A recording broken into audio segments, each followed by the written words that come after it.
Ladies and gentlemen, welcome back to episode 10 of the RC Movement podcast. Today I'll be interviewing hypnotherapist Nenad Popadic from Thailand on why we develop negative behaviours and unwanted thought patterns and how we can break through those with simple daily performance hacks. Enjoy, guys.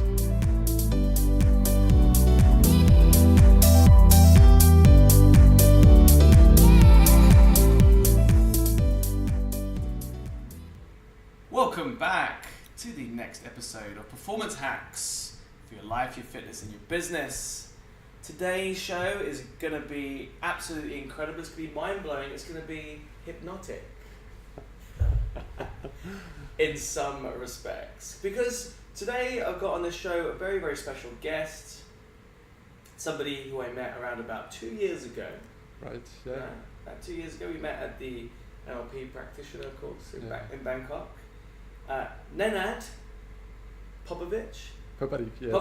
Popadic, get that pronunciation right. Popadic. That's right. And Nenad is a hypnotherapist. That's right. Living in Bangkok, Thailand. He's also a trainer and a coach. And we are very grateful to have him on the show just to talk about some of his performance hacks that he's added into his life to improve his personal development and growth. And also to help and how he's helped other people around Bangkok and also around the world, all over the world, I'm guessing. And we're going to find out more. So, Nenad, welcome to the show. Thank you, Rich. I'm very excited to be here. Awesome, man. And this is your first podcast, right? Yeah, it is, which makes it like even more interesting. It's like, and we're going like impromptus, which is great. Yeah. I think that's the way. That's the best way to do these things is to get us on, unveil you. Yes. To the public. I'm open. He's an open book. Awesome. So, Nenad, I think, tell us a little bit about yourself, what you're doing, and what you're doing here in Thailand. Okay, yeah. So, like you mentioned, I'm an interactive hypnotherapist, NLP trainer, speaker, coach, basically. Simply put, I know hypnotherapy is a big word for many people, and so maybe to demystify straight away. Simply put, I help people who have negative behaviors, emotional patterns, things they would like to change in their life, and they kind of feel stuck, and maybe what they're doing to change it is not working. And so hypnotherapy is it's a great modality to create very fast changes that people can see in their life straight away. So it uses hypnosis, right, in a therapeutic way. Hypnosis is nothing more than a state of relaxation. I like to define it as meditation with a purpose, because the sensation is very much the same when you close your eyes and you're in a relaxed state. What happens is really your brain waves, to keep it simple, just slows down, and when you do that, it opens deeper parts of your mind. And you can work with those parts, which are very subconscious, and those are the patterns, the subconscious patterns that run most of our lives. So when you dive in those in a deeper part of your mind, and you make changes there, it has repercussions all over the place. Yeah. Wow. So it's a real deep subconscious work that we're doing here. Yeah, it is. Yeah, there's so many modalities that help people. You got coaching, psychoanalysis, and so forth and so on. Most of them are focused on the conscious aspect. Coaching, I'm going to ask you questions, or we're going to talk about things, and we're going to try to rationalize or think about things and bring some light to it. Yeah? Then you got NLP, which is a little bit of conscious and subconscious in both ways. And hypnotherapy is really working mostly on the subconscious part of the person, those subconscious, what do I mean by that is, all those programs, habits, beliefs, and patterns that we have since the moment we're born, and we could even add before that, and it's all those same thoughts, emotions that keeps us trapped in the same loop, that keeps us as who we are as a human being, a sense of identity today, and creates the result that we get. So hypnotherapy works mostly with the subconscious realm, all those things that we're not aware of consciously on a daily basis. Okay, awesome. And so why is working with the subconscious so important? Because here's the thing: most of the time we consciously decide what we want. Yeah, let's say I set a goal or I have an ambition, a vision, whatever. Yeah. But we get it subconsciously, you know. So like, you know, there's this very famous saying like the conscious mind is the goal setter and the subconscious mind is the goal getter. Oh yeah, I've heard that. Yeah. And so if your subconscious mind is saying it's not happening because you have like some limiting belief about what happened like 10 years ago, and it's saying you're not good enough, or like, you know, maybe you wanna, let's say, do some public speaking, but like when you were like 7 years old or 12 years old, or something happened and you felt humiliated and you like couldn't really express yourself, and since then every time you're like in a public setting and you have to express yourself, that feeling just kicks in. You know, like it's going to be like completely incongruent with the goal you just set. And so like, of course you could go and like push forward consciously and take action and fail and do it over and over again, but it's like a very long and challenging way to do it, you know, because at the back of your mind you always have this feeling coming back up, you know. And that's why most people give in, because, you know, if you're not aligned with your goal on a conscious or subconscious level, you're bound to have like a lot of challenges along the way, self-made challenges, right? Right, and it's not as if it's like, so I think the common misconception with hypnotherapy, tell me if I'm wrong, is that like you go and have a hypnotherapy session, somebody waves a like a pendulum in front of you. Yeah. You have one session and then you're fixed. It actually seems like it's quite a lot of work. You have to put in as well as just going for a session. You have to put your own practice in and but like training, when you training towards a goal, training to improve your health, or training to improve yourself. You have to consistently train the unconscious mind to give you what you want, or to. Yeah, well, it is. You know, the first step really is awareness. Right. You know, because you don't know what you don't know. I love that. I mean, it's so simple, right, but it's so true. So let's say you don't know that you have, you know, these blockages or this emotional pattern or those beliefs. It just feels normal. It is just the way it is. You know, and you're so used to it that it feels normal. So you wouldn't know how it feels to be different, because this is how you're accustomed to feel all the time. It's your present identity that's probably been like with you for like 10 years or since you can remember, right? So and that's when people start to go around and they blame usually the environment for not getting the result. Like if you're in a relationship, you know, it's my partner who pissed me off, pushed my buttons, and so forth and so on. And then so they change maybe relationship, and they go from relationship to relationship, and when they realize like they're always there and the problems are always similar. And so maybe like now they're starting to become aware, oh well, maybe I'm doing something here. You know, maybe this anger, that's lashing, that's passive aggressiveness, maybe, you know, like maybe there's something I need to do about it. You know, if I want to get a better relationship. And that opens the door, because the moment you start to become aware that, you know, you have this behavior, let's say being passive aggressive, and you start to like be the observer of it, that's the moment you start to take control over it again. And it's no longer who you are, it's one of the things you do.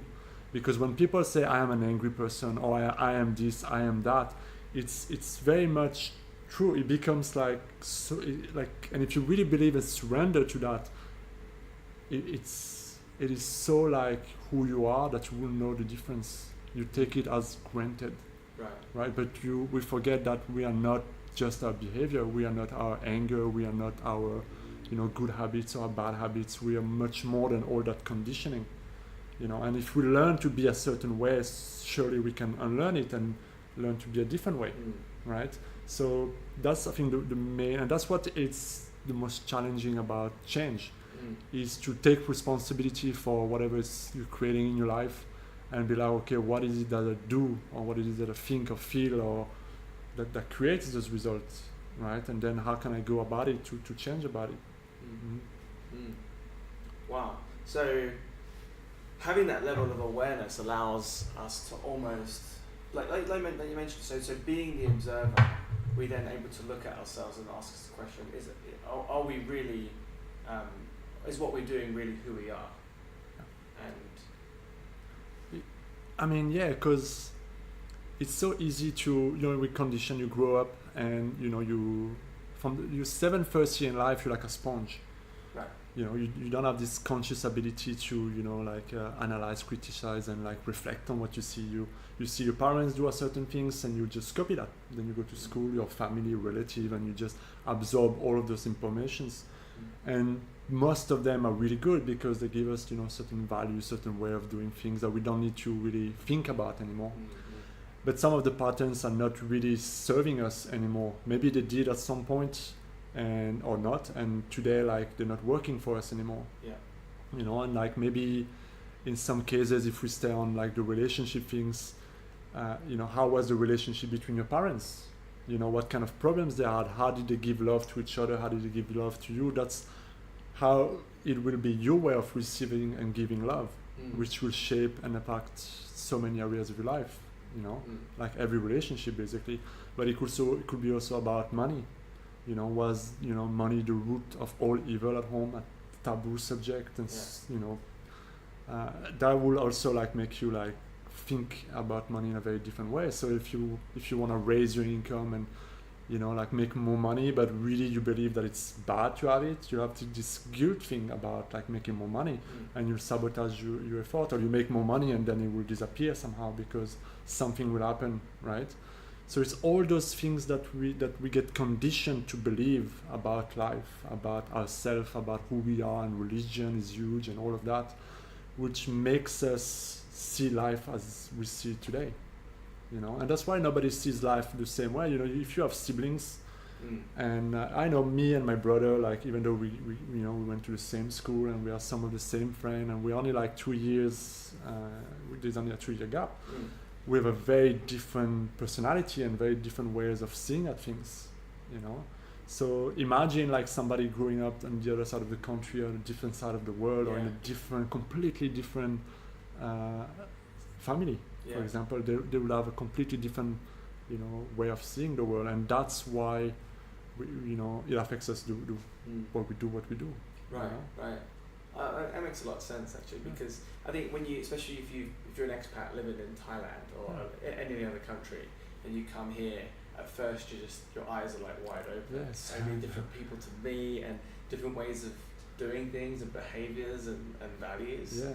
And then when you've been in that sort of environment for such a long time, then you go back to the old way, or you go back to see like some friends or people you haven't seen for a while. There's such a big gap, right? Yeah. Like you notice. It takes you completely out of your comfort zone. Yeah. And it's all around this novelty that you haven't been exposed with.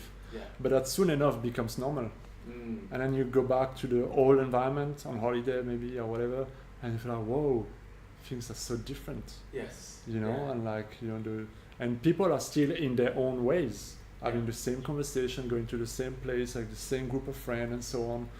And you have like, transformed in a way because you expose yourself in different environments, and you grow in different ways. And like you become aware of this gap of how you were and where you are now. Right. Right. Yeah. Super interesting. It is, yeah. It's fascinating. And how did you how did you get to Thailand anyway? What brought you here? Wow, man. This is rather a long story. Here's the thing. I was in Australia. Right. So like, I left France when I was 20. Like Okay. I'm 29 now, to Right. give a bit of perspective. Mm. And I lived like 2 years in Australia, and then it was a great time. I learned English there and stuff like that. And So you went there to learn English? the To Australia to learn English? Are you crazy? I know, right? I didn't know that at the time. I left with the output of I'm gonna go for 6 months, not really knowing what. I was just fed up with life, with the work and stuff, and I just wanted to go learn English, try something new, and see how it goes. But initially I went for 6 months, stayed 2 years. Wow. And right. That's awesome. Yeah. And then I was like, oh man, I want to travel around Asia. So I went on a road trip for 6 months around Asia, many countries, and it was great. That was the first time I landed in Thailand, right? Awesome. And then I went back to France at some point, and I was like, I didn't like it. And then I went back, and fast forward a little bit, I became a diving instructor, which I did for a few years. Awesome. And I spent a bit of time in Koh Tao in Thailand as a scuba diving instructor. Okay. Which was great, but that was kind of like my experience of Thailand at that point was like this island and diving. So yeah, it was like living in a little bit of like a bubble, you know. Yeah, Diving yeah. gives a very, very nice lifestyle. Yeah. Then I was always into, I think what's very important is that I was always into the personal development thing. Okay. I was reading books, you know, I was already going to seminars. I was naturally drawn to that since I met my first mentor when I was 21. And I just like cultivated this thing, reading books in my free time and so on. And one day I started, you know, I went to our NLP course, right? And that was, I think, the click, you know, because then I did the first one, the second one, and then went back to Australia. And like I sold all my diving gears and so on. And I was like, this is, you know, let's move on. And I did, you know, NLP trainer, Yeah. you know. And at this point, I was like, I'm done with, you know, Thailand and all of that. So I didn't expect to come back, right? And there was this guy, this gentleman, this Canadian gentleman in the course, and he was like a mentor figure for me, you know, Yeah. like for leadership and for like success and everything. He was like way older, but he had like his shit together, so to speak, and like I'd learned so much from him, like on top of the course, right? And he was living in Bangkok at the time, and that was, I think, the catalyst, because like a couple of weeks later, at the end of the course, I was wondering what to do, you know, like a bit confused and lost, and I sent him a message, you know, like, I really want to be mentored by you. That was the only thing that really drove me, like, and so I was like, I'm ready to come to Bangkok. If you know, like, I don't know exactly how to work things out, but would you be interested, you know, in teaching me about, you know, leadership, business, whatever, you know? And I was like, yeah, like, just text me when you're in Bangkok. So I was like, wow, okay. Once again, I packed all my stuff, moved to Bangkok, and like, I hated Bangkok, like, when I was flying in and out before, because it was this massive city. And I never lived in a big city before.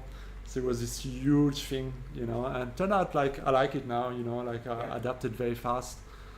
And so this is how I landed in Bangkok, ultimately. Wow. The condensed story. Okay, awesome. And it's kind of hard to imagine you as a diving instructor. You know, like if no one's ever met Nenad before, so he's like very tall, 6 foot. 6? Well, 1 meter 96. 1 meter. Which is I'm not sure in feet. 1 meter 96. It's nearly 2 meters. It's quite tall. Yeah. It's quite tall. So he's a tall, very kind of well put together, very smart. Corporate looking gentleman. I've always known him like this, and when I think about diving instructors, I think about like some, you know, board shorts. Yeah, exactly. Blonde hair. Yeah. No, it's cliche, but it's, you know, I had my hair like got very blonde when I get in the sun. All right. You know, and even when I was doing surfing in Australia, I just get this blonde hair. Right. You know, and when I was diving, I had like a mix of like brown, blonde hair. You know, like super weird. And actually, funny enough, when I did my first NLP course, and I came from Koh Tao to Bangkok, right? Yeah. Because the course was in Bangkok. I came with a short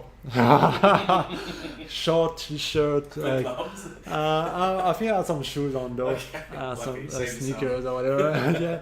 And everybody was in suits and like, you know, well-dressed business stuff, and I was felt like so out of the place, mate. You know, everybody was looking at me like, what is this dude doing here? You know, it was very interesting with my, you know, brown hair and stuff. And surfer look. So you must have really like wanted to. That must have been like an interesting step out into this new identity of becoming a coach, trainer, and speaker. Yeah, I mean, diving played a big role, I think, because you know, people come diving. Most of them have like anxiety about like going underwater, breathing underwater. I'm afraid of water, or all those little things, you know, or I can't do it, would I be able to do it, you know, and and it was very interesting to manage that. Right. And I didn't really give it much thoughts, but like when I started like learning about NLP and all of this stuff, it drove on me that, you know, what I liked most about diving was actually those phases of like helping people with that first, like with that stuff, and getting them in the water, and like the diving was really good, but like the before that was actually even more interesting for me. Okay. Yeah. And so when I like learned like all those NLP tools, I would come and like use that with you know, with my customers back then. You know, like from building rapport to making them feel more confident and like reframing their like problems and stuff. Simple stuff, but like it added a lot of I think it made it easier Yeah. for customers. Well, Yeah. the customers must have loved that. I'm sure. Yeah. Like to feel like anytime we do something that's out of your comfort zone or scary, like diving, to have an instructor who knows what they're doing and makes you feel comfortable would be a huge asset. Making people feel comfortable, I think, is huge. You know, Yeah. because you're going in this like. It's not only easier for the instructor, right? At this stage, Yeah. but for the person as well, because the more relaxed they are, the less they're gonna screw up, you know, panic or whatever, you know, and they'll enjoy the dive. Yeah. So it's massive win-win. Yeah. And you must have seen some great results from that. It made you feel Yeah. like this is somewhere I want to explore a bit more. And yeah, I mean, that was like the thing where, you know, like I really like that part. So maybe how can I like, because I was getting to the point where diving was great, but like I knew it wasn't what I want to do long term. You know, and I was like, okay, so what do I really like? You know, what really like interests me? And like there was this personal development realm, you know, like which clearly I was like drawn into for years already. And then I was like, oh wow, and you know, like that interaction with people and helping them with that, I really like it, you know, and it felt like natural as well in some ways, and so that was the link why I continued down the way. Fantastic. Yeah. Oh, good on you, man. So it sounds like you stepped out your comfort zone a number of times. You know, going out to Australia when you're 20 years old, and yeah, you know, that was a big step because I broke my arm like 3 weeks before. Oh, wow. So I went to Australia with like a broken arm and a cast and stuff, you know, which made it, and like my level of English was crap, mate. Right. Like it was like I could not go to like a fast food place and order. I would struggle, you know. Shit. Yeah, I know. And And so that was a big step forward. They don't hold any prisoners in Australia either. So that must have been a big step. And so did you picked up English pretty quick in Aussie? I think I did. Yeah, it was. There was some challenging moment at the beginning. Yeah. You know, but like living in with roommates and housemates and stuff, clearly like, and being in the environment, like just like you don't have the choice. So I really avoided French people at the time. Okay. You know, because it's this trap of like there were so many travelers French. Yeah. And like they stick together, and you see the Germans stick together, and like it's that thing, right? Of familiarities, and like so you feel safer, right? But I made a point of like that's not what I came for, you know. So I just started to hang out with other people, different people, you know, and they were learning English too, and it was funny because we grew at the same time, and then I started like watching movies with English subtitles. That helped a lot. Yeah. Oh, right. And eventually came reading in English. Okay. Harry Potter was the first book I read in English. Yeah. Awesome. Good, easy read. Yes, definitely. And so what's like that? If you think about it now, and so as you look back at those sort of times, what was your motivation to want to do all of this? What was your key driving force? That's a good question. I just wanted more out of life. You know, that feeling where you're just not satisfied, you know, there's more, and you don't know exactly what, you know, that's the big unknown. But you just know that I just wanted more, you know, and for a long time, I think the first big aha moment came when I was working in the strawberry farm in Australia, right? And it was like an amazing job and amazing family, and like the Vietnamese, right? And but it was like very successful, you know, despite the hurt of like moving from Vietnam to Australia and all of that. Super inspiring story, and like the mindset kind of like how do you say, when like it was kind of contagious. And the first book like one of the owner like gave me was like Rich Dad Poor Dad, I believe, you know. Oh yes. And like that kind of like just opened up my whole world about what's possible, what's not possible, and it kind of loosened up my whole mind in a way, you know, like where like I knew there's more, and like all those great conversations I had with them like opened up, and then like, you know, like just continuing with Tony Robbins and all kind of different people. Jim Rohn was huge at the time as well for me. And so that drove me into like, yes, I know there's more, and I can do more, and I want to, you know, like I had this urge to do more basically. That was a burning big desire inside yeah. to do more. To do what, I don't know. Right. You know, like I had no clarity, Yeah, you know, yeah. which is important, I think, to Yeah. point out. And I had no idea whatsoever that I would be here doing what I do today. You know, like, you know, Yeah. completely not.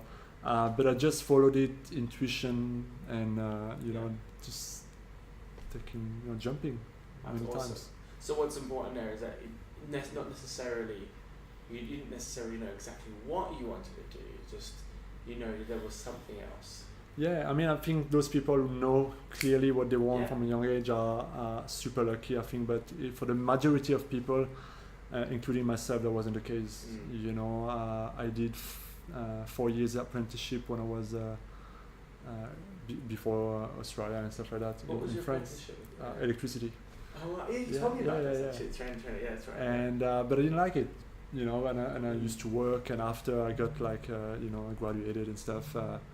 I worked for a year and a half, and but it was a very tough time in my life, and I wanted more, and I didn't really like the job, and I wasn't fulfilled in so many aspects, and that was the main reason why I decided to just go far away.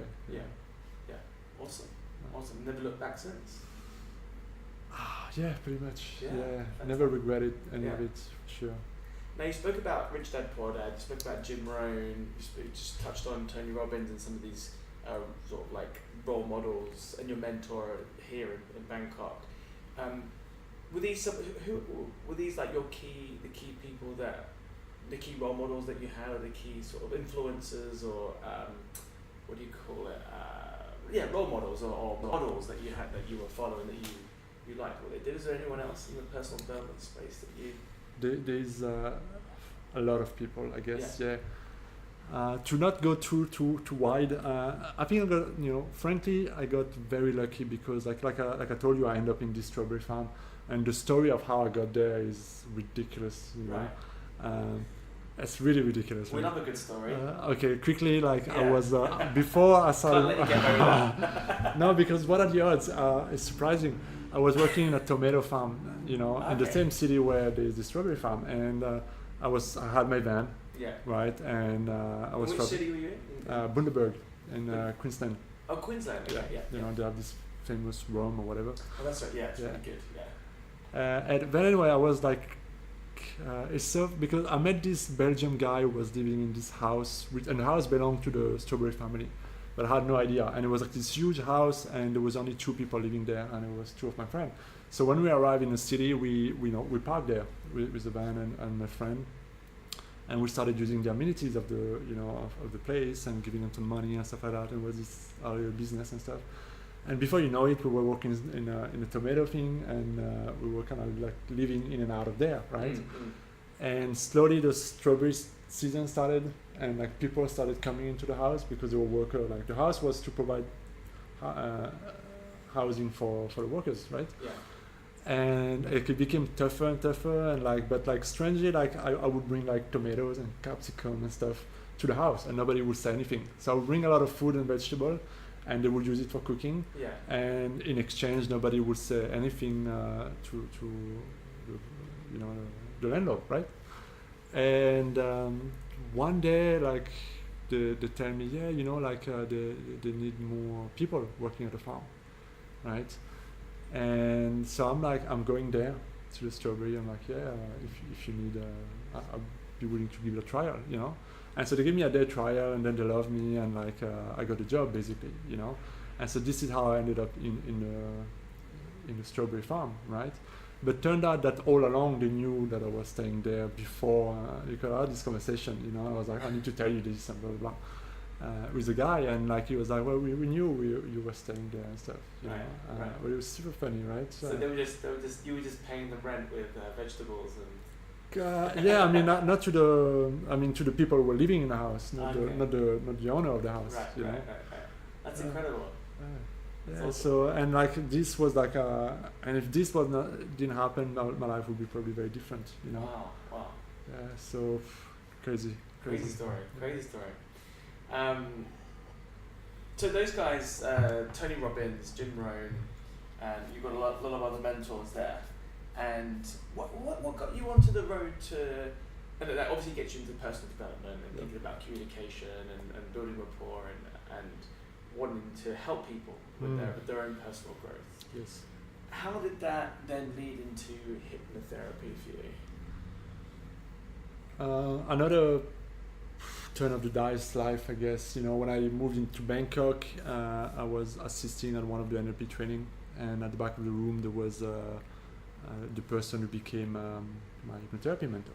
Okay. And we talked and we bonded, and he started to teach me about hypnotherapy over the phone and stuff.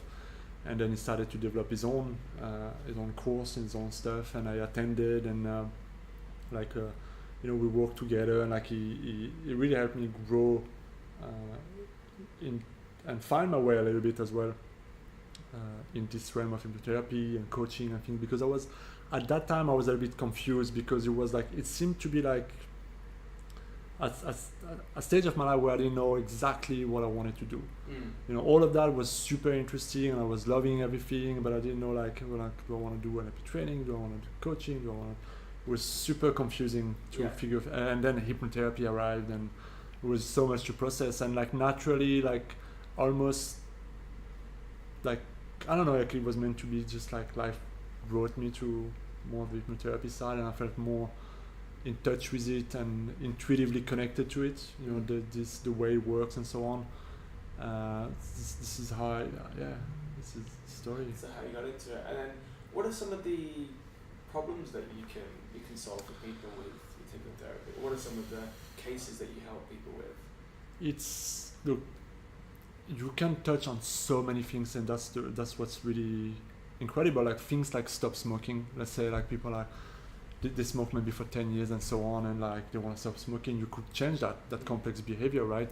But also people with emotional patterns. So I had clients who they go into crazy anger temper because something triggers them and they don't really know why. So you could help them let go of that, or procrastination, or anxiety, or some childhood trauma, or forgiveness issue, and not being able to receive love or give love, because when you're young you shut down. So you can deal with from behaviors, unwanted behaviors, to really even change aspect of yourself that you didn't know because you forgot things that happened when you were a child. Certain event crossing the road and not being scared, and from that you're scared of making decision. Simple things like that. Oh, wow. Right? Yeah. Wow. And it's the thing is people most of the time come with symptoms. I'm not getting the result here, or I'm struggling in my relationship, or I'm anxious all the time, or chronic pain even, or whatever. Sleep issues. Panic attack, terrors, or. Okay. But that is the symptom but the root cause, so you could work on with the symptoms, but the symptoms might come back in different ways. Yeah. But the root cause, I see all of that as a sign of our subconscious mind telling us hey, deal with this. This is something creating that. And when you go back to the root cause, whatever that is, and most of the time people don't know, or they forgot, and when you work with it, the symptoms disappear automatically. And also all those little inferior symptoms that were related. There was a gentleman who, crazy, bought a house, and he was the kind of guy super practical, loving to work on his bike and fix bikes and cars and fix houses. So he bought a house which required a lot of work. Yeah. Right. But he was at the time, then he got into a relationship that was. Was he here? No, that was back in France. Okay. I was a French client. And he couldn't. The relationship wasn't really for him, and it was let's see how it goes. Let's see how it goes. The mentality, and I think deep down he wanted to stop it, but he didn't want to step up and stop it, and that dragged on for a few years. But he kind of dragged on in so much of let's see how it goes, and let's not do anything in every area of life. So he stopped working out. He stopped, fixing bikes. He stopped doing the things he liked. He put on a lot of weight, and his sleep patterns became worse. And then, in so many different areas of his life, it started to impact him. Then eventually, he got dumped and broke up because things didn't work out. Months later, he was still not working on the house or anything. you know, and he was worried, and he was like, what, you know, can you help me out? And it turned out like he made that decision one day after a fight when, you know, like when he decided that thing of like, let's just see how it goes. Like he gave his power away there. And like this, every time like he would like react, something would trigger him and he would react to that the same way, it would just go and spread like a ripple effect in different areas of his life.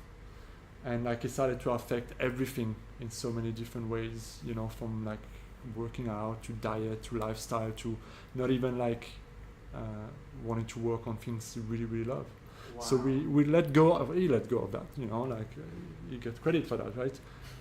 Not me, right? You know? Yeah. And like he sent me a message a few hours later. It's like, I took my dog, I went for a massive run, I feel so good. And like now I know like it's been almost a year now, and like life's turned around, you know, like Wow. fix the house, and like doesn't mean like life is perfect, that's not what I mean, you know, but like this is solved, and like he's back on track, feeling happier and like getting stuff done. So this is some of the things, you know, like just to give an idea like how the mind works and like how it can have a profound effect. Based on one thing that he did unconsciously, he didn't know that he did necessarily. You know, and that had that huge impact. And we all make decisions in moments like that, and when the decision comes from a place of fear, and I mean, see the mind as a magnet, you know. Magnet, Yeah, and if you're in a place of fear and lack, and your decisions come from a place of fear, you're gonna create more fear in your life, more things, because your mind is going to be constantly looking for things to be afraid of, and it's constantly gonna look for evidence to support that and to remind you of that, and so you're gonna self-sabotage yourself, and you're gonna attract the very first thing you're afraid of losing. Yes. You know, and that happened to me in my last relationship. You know, I used to be afraid of like confrontations, and you know, and because I had the idea that, but I had the idea that a confrontation would create like more problem, and it would like break up the relationship. Right. But some confrontations are good, you know, expressing yourself and dealing with that and growing the relationship and so on. But I had this, you know, unconscious pattern at that time, right? And so I would like hold up certain information or not like, and it would come out in a passive aggressive ways, which is not very nice and which impact the relationship in and out of itself, which create more conflict. So you're trying to avoid conflict, but like that, you know, behavior ultimately creates more and more and more and more conflict. You know, so it's a self-fulfilling prophecy. Right. You know, we just bottle it, and eventually it's going to. It's coming back. It's coming back even worse. Bite you in the ass. Yeah.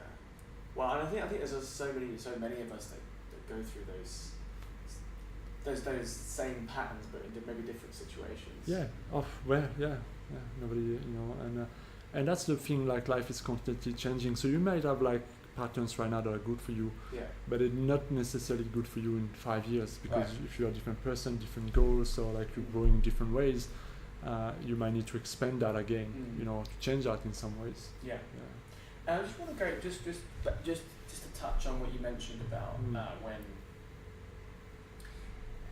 when we focus on the negatives and coming from a place of lack, versus coming from a place of abundance. Where is that threshold where you and is it? I mean, I'm a big believer in state, like changing your physical state, your emotional state, to be and noticing, being aware enough that you can notice whether you are going and falling into that pattern. How important is it to be able to notice that and then have the tools to snap yourself out of it? I think that's the greatest skill. I mean, self-awareness. I talk a lot about self-awareness because I think it's so important, and without it, you cannot really make any personal changes, because like you mentioned, if you're not aware of how you think and how you feel, we have like 50 to 60,000 thoughts a day, and apparently 50 to 60,000 thoughts a day, which is about 40 a minute or something like that. Wow. Or a second, or my math is bad. Okay, but like they did a lot of thoughts though. 40 to 60,000. So they did that study, right, where there's research that concluded we are like 50 to 60,000 thoughts, and those 95% of the thoughts we have today are the same as yesterday and the previous days. You know, and this is huge because, and like most, like the biggest amount of them are negative. Right. Like, to be honest, right? And like, think about it. If you 95% of the day you're thinking about the past, Yeah. because your thoughts come from your experience of the past, so you know, and your emotional record of the past as well, then by definition you know, your life today is a record of your past. So your tomorrow, if you're thinking the same way, is going to be the same of the more, right? So if you're not aware of those thoughts and feelings that are running your life, you know, let's say you have like guilt, or you have like whatever, like you're always in a state of worry, and you're not aware of that, you don't even know because it's just so normal, you know, and you're making decisions based on worry, and like all of these things, like it runs your life, runs who you are.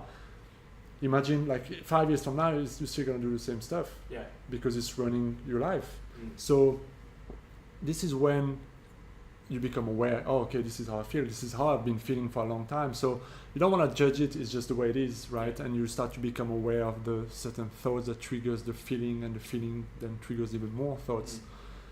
But the moment you start to become aware of that is the moment like the grip on it starts to loosen. Yeah, and then like there's so many ways you can like change your state and change your focus and like break that habit of being your past. Yeah. So that you can actually like reprogram yourself, like, and respond in a way that is adequate now. Sure. So that you're not responding based on what happened 10 years ago that created that state of worry. Mm. You know, because otherwise your past will become, you know, your predictable future. Right. And that's when they say like that your personality creates your personal reality. You know, and your personality is really a condensed version of all your experiences you had in your life that creates who you are today, who you perceive that you are today. Sure. Because people perceive you in different ways, right? Yeah. But you have your own ways of thinking about yourself. Yeah. You know. Yeah. And if you want to change your reality, then you really need to change also that personality of yours. And then people will say, "Yeah, but you cannot change your personality." But yeah, actually, yes, you can. Yeah. You know, and that's been proven by epigenetic and quantum physics and all of that. You know, because every time you learn something new, or you start to think something new, Yeah. you actually create new connection in your brain, and you start to change the way your brain is wired. Yeah. And then with neuroplasticity and so on, you start to, you know, affect your biology in different ways. You're not going too much in details. And over a period of time, if you constantly do that, you're going to be biologically different, and you're going to be thinking and feeling differently. Okay. You know, so you change who you are, and your personal reality changes as well. Amazing. And that reminds me of, I was watching Brian Tracy on TV the other day, and YouTube, and he was talking about the habits of successful people, you know, very successful people through the ages and now. He said that all successful people have a very high efficacy, self-concept, sorry, a very high self-concept. What are the, what kind of results can people get from having a very high self-concept of themselves? By self-concept, do you mean like self-esteem? Yeah, is that the same thing? Yeah, self-concept.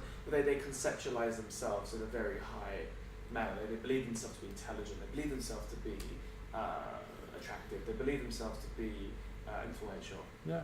Well, I mean, okay, I think it affects us more than we think it does. You know, if you look at yourself in your mirror and you really look, you know, I think many people are not happy with what they see.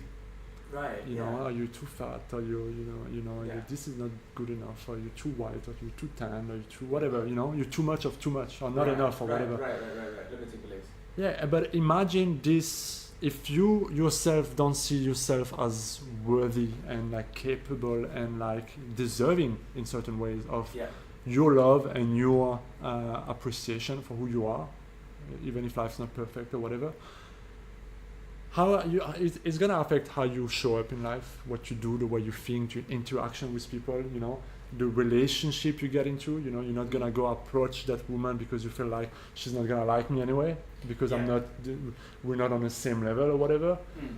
So I think self-esteem is crucial. It's massive, you know, so to speak, because believing in yourself, and you're almost halfway there. You know, there's a great quote that I really like, because if you think that you have like self-imposed limitation, in some ways it is a form of self-abuse. You know, really you're abusing yourself, because you're not really respecting yourself. And if you yourself are not respecting yourself, can you expect somebody else to go and give you that love or that respect? No, because you're gonna go into the world like trying to fill that hole. You know, which is all comes down to love. Yeah. You know, I want to feel more love at the end of the day. That's what it is. So I'm gonna eat more every time I feel like shit, or you know, I'm gonna, you know, distract myself on Netflix. I'm gonna go into this relationship expecting the other person to make me feel pretty and nice and loved and desired. But really, I don't desire myself when I see myself in the mirror in the morning. So this doesn't make. We can talk about this right now. It doesn't make any fucking sense, right? But people do it. Yes. You know. Yeah. So shifting that aspect, I think, is crucial. Right. You know, and like seeing yourself as you know, for who you are, and deciding for yourself who you are, not like letting people give you that idea that. Because somebody told you were fat when you were 10 years old, and now today you believe that I'm fat, I'm not handsome, I'm not like whatever the fuck, you know? And it's not even fucking true, but you convince yourself that it's true. Right. You know? Or you've let them convince you that it's true. Right, Yeah. That's incredible. And then you're convincing the world, right? You know, and you're seeking for evidence. And then you attract that. Right. You attract that. Self-fulfilling prophecy. Self-fulfilling prophecy. That's amazing. Yeah, so we're writing our own fucking book of our life every day, you know. Right. And we've got the choice of how we want to write it. Yeah, we write it, turn the page, start in the chapter, scrap it. Yeah, scrap it, start over, you know, why not? Yeah. People do that. Absolutely.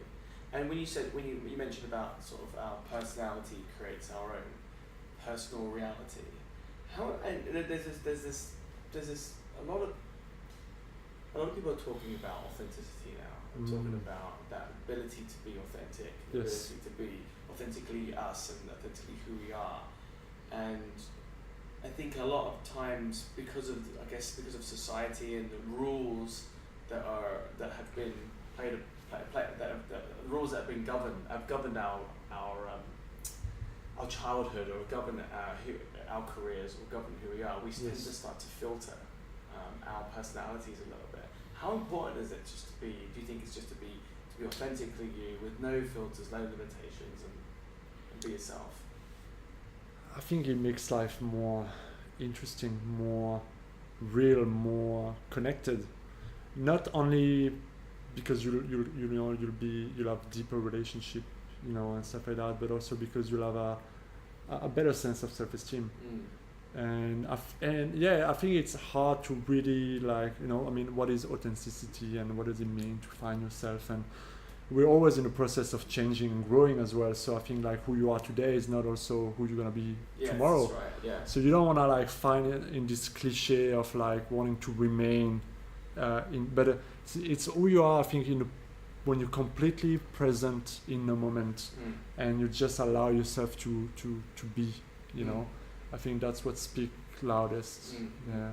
And that's when you're having the most fun. Yeah, when you state of flow, right? Grace, or love, whatever. There's so many terms, right? Yeah.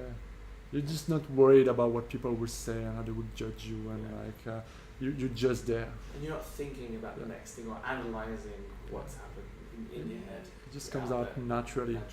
That grace. So whatever. Yeah. Awesome. And so the podcast is about. We've shared so many good things today. It's been awesome. And the podcast is about performance hacks for your life, your fitness, and your business. And when we had Nenad and I had a hypnotherapy session a week or so, 2 weeks ago. About 10 days more or less. 10 days ago, which was an unreal experience. Really, really fantastic. I didn't necessarily think that for me, it was something that I actually had been referral from a friend. So a mutual friend had referred me to speak to Nenad, and I always spoke to Nenad and had great conversations. So it was like one of those things I was really became interested.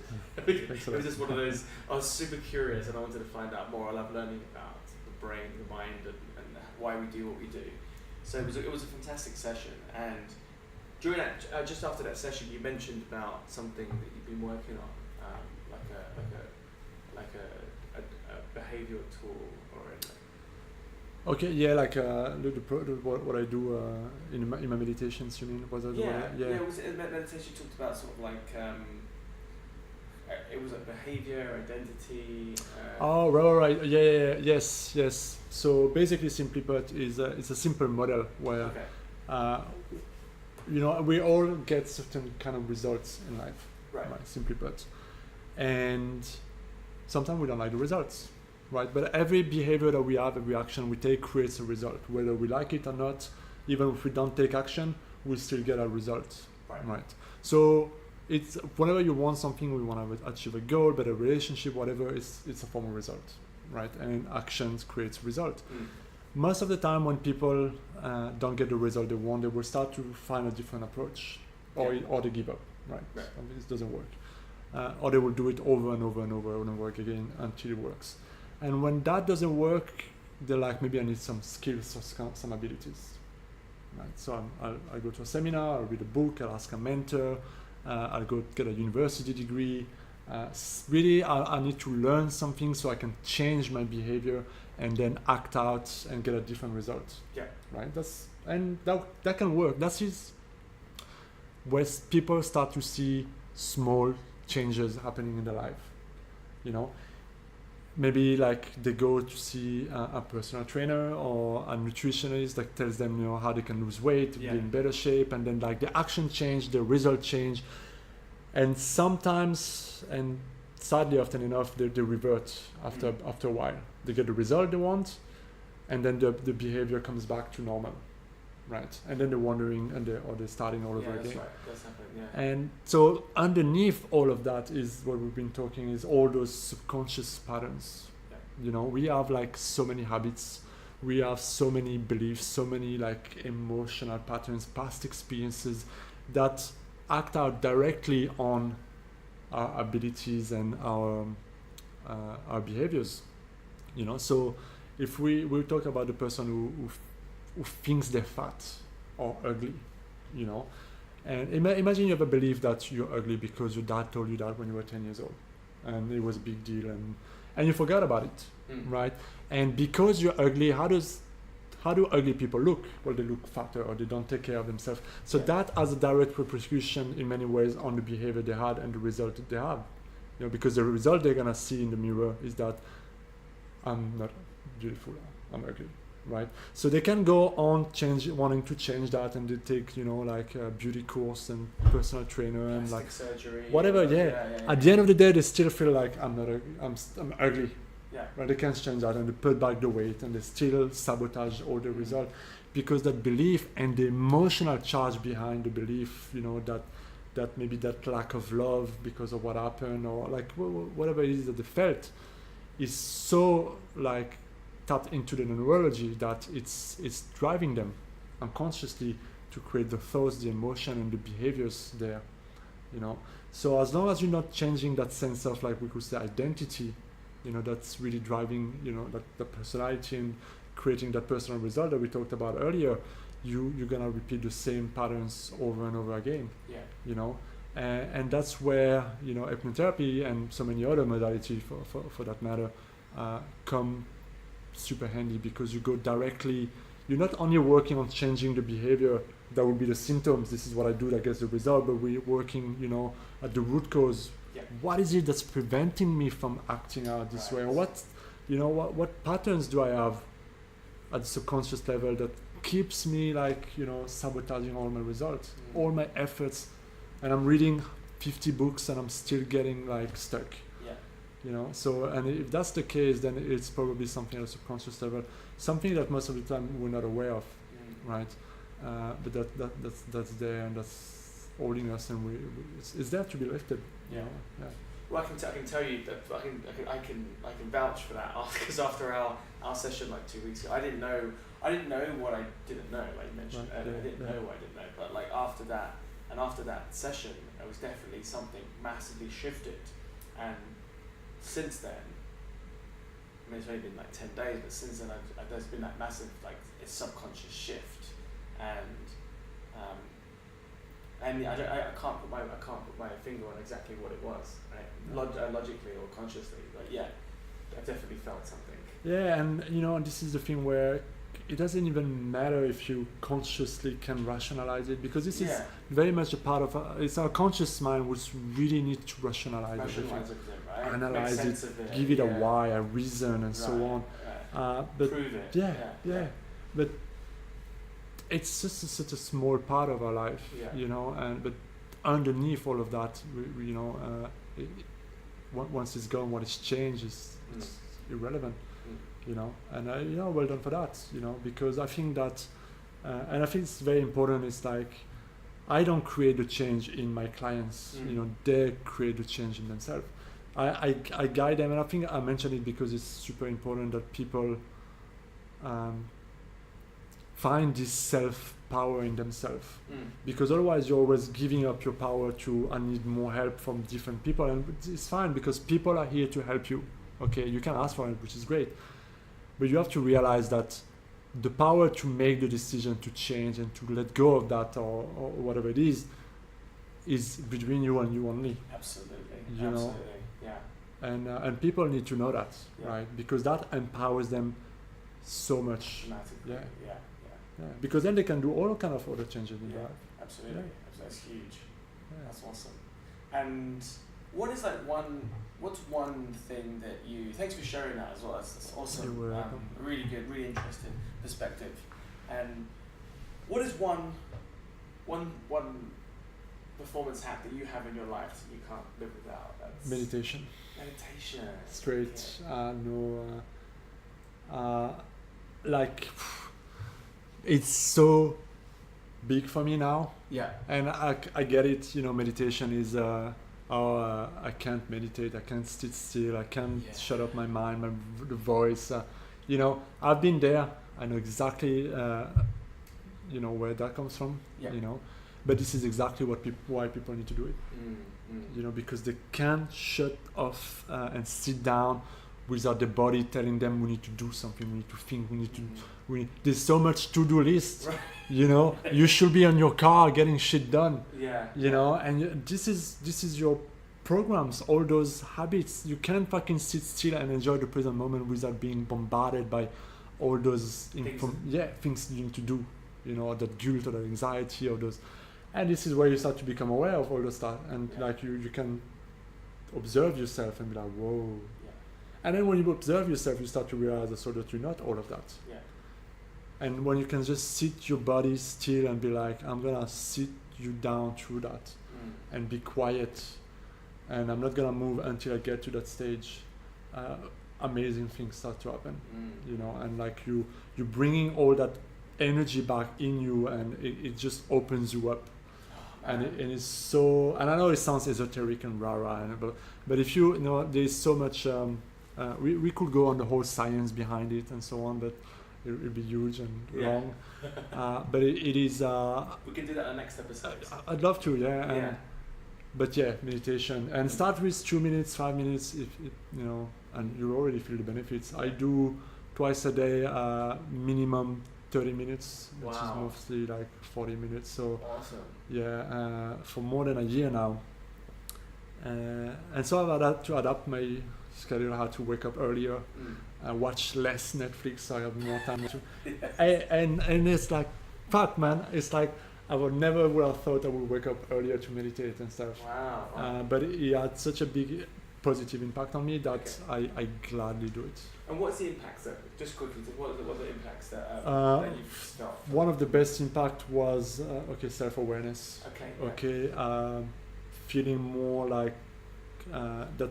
It just opened up at some point, like self-love. You know, the moment you're aware of that, it just something happened and it just lights you up, and you feel that joy, that love, and it's yours, and it's like you don't need anything else. You're in that moment and you just feel so alive and so abundant, and this is priceless. Because then you can start to reproduce that in your daily life when you're doing other kind of stuff. You know, and so you build in the practice and you feel much more alive in your life. But also, you know, I feel more calmer. My emotional state, my thought patterns are better. My health, you know, energy and all of those stuff. You know, it's amazing. It's really, really amazing. When I'm meditating regularly, I've had some crazy meditations in the past. And when I meditate, I'll be honest with you, I kind of go in and out of meditating, Right. practicing regularly versus not practicing much at all. And again, it really depends on what's on Netflix at the time. I get you. Yeah. Yeah, but it's true. But you know, when I was meditating very, very regularly, one of the key things that I found, it was very difficult for me to explain, but I think it was, I could actually access more files in my brain. Imagine that your brain is like a file cabinet. You've got all these files of vocabulary, past experiences, relationships, ways in which you remember people and you remember things. Yes. I was able to access more of those through meditation. Yeah. Is that Well, something you know, it is a hypnotic trance. right? You know, when the moment you close your eyes and you start to relax and you start to clear your mind, you know, your brain waves naturally slows down, and the deeper you go in the meditative state, the more, you know, you find yourself in that theta state, and then you can just have a conversation with your subconscious mind. So you could bring, you know, like a person who you struggle with, and you know, have a conversation with them in your mind, or you could do all kind of crazy stuff, and sometimes it will just pop. Sometimes I'm sitting there and I'm completely quiet, and I've got a memory which just pops up, you know, and it's something for me to work on. Right. And it's just there you go, and you know, it's and I was like, oh man, I haven't thought of that for God knows how long. Right. But it just happened. And even more than that, you could also, and that's what I do at the end of my meditation practice. I visualize, you know, what I want, my goal. I see it done.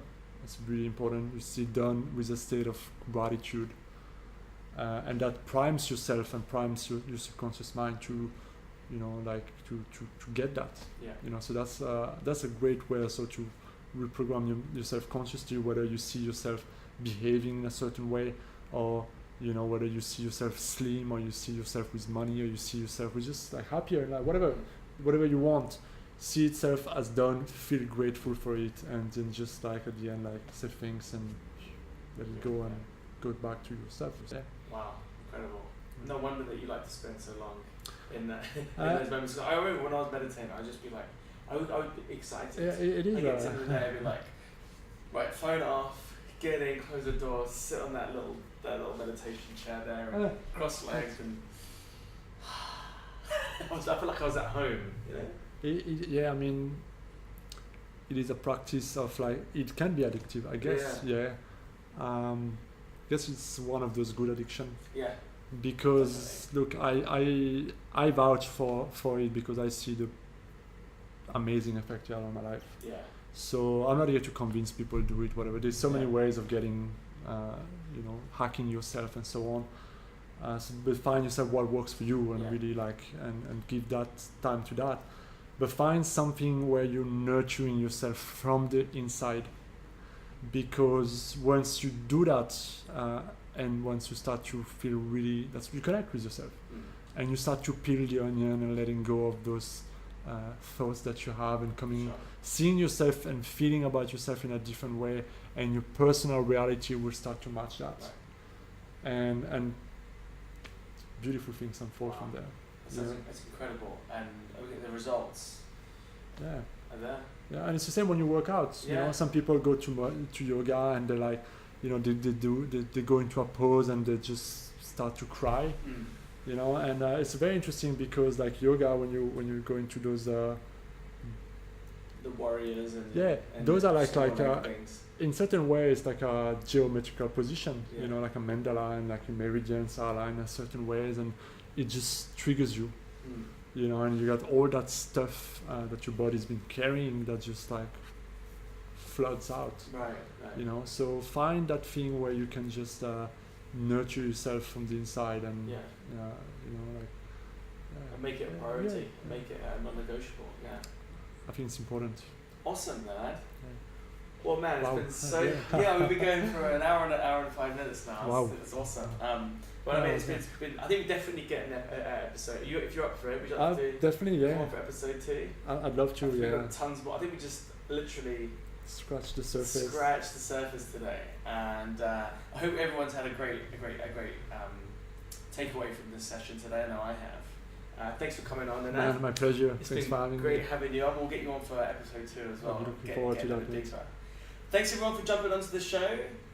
For now, have an awesome day, and we'll see you on the next show with more performance hacks for your life, your fitness, and your business. With passion, with health, it's Rich. And Nenad. See you guys. See you guys.